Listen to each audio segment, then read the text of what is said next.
আকস্মিক এক সামরিক অভিযানে ভেনেজুয়েলার প্রেসিডেন্ট নিকোলাস মাদুরোকে আটক করে আমেরিকা। নিউ ইয়র্কের আদালতে বিচারের মুখোমুখি করা হচ্ছে স্ট্রংম্যান হিসেবে পরিচিত এই নেতাকে।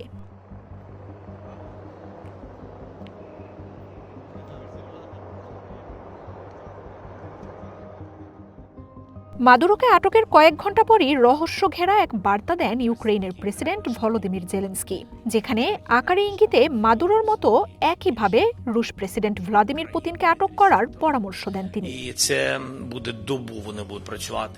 মাদুরোর আটকের প্রতিক্রিয়ায় জেলেনস্কি জানান, এটা নিয়ে বলার কি আছে, যদি একনায়কদের পরিণতি এমন হয় তাহলে আমেরিকা জানে এর পরে কাকে লক্ষ্য করা উচিত। এর মধ্য দিয়ে 2 দশক ক্ষমতায় থাকা ভ্লাদিমির পুতিনকে যে তিনি ইঙ্গিত দিয়েছেন সেটা স্পষ্ট হয়ে ওঠে।